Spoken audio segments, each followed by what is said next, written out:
Oops! Sandali lang! Gusto mo bang matuto paano magsimula ng profitable at legit na online business kaso hindi mo alam kung paano?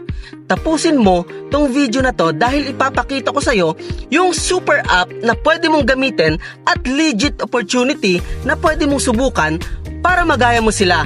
Arnel na kumita ng 39,999 pesos commission in just one day. Si Roy na kumita ng 12,499 pesos commission for just one sale.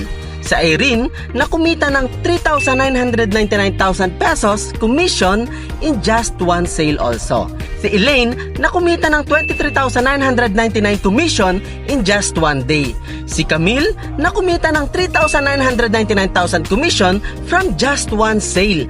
At si Dave na kumita ng 19,199 commission in just one day at marami pang iba.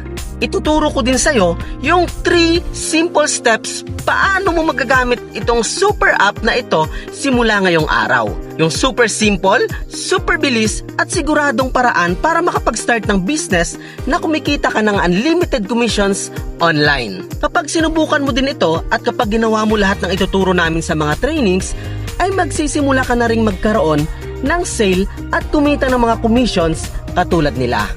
Ang maganda, kapag sinubukan mo tong super app na ito, tapos sakaling hindi ka magkaresulta, may up to 10,000 pesos cash refund kang makukuha.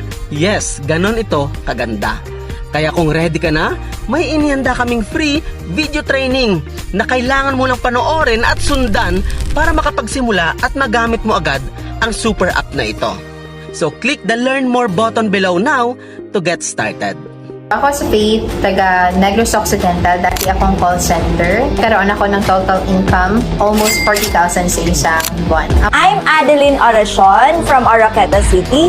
Dati akong bank employee. Ang total income at commission na kinita ko ay 50,000 pesos. Hello everyone, I'm Andy from Quezon City at dati akong employee for 3 years. At nang dahil sa ganitong opportunity, ang kinita ko na dito na commission ay umabot na ng 7 figure. At nagawa ko din dito kumita ng 34,000 lang in just one day. So, hello, I'm Ann.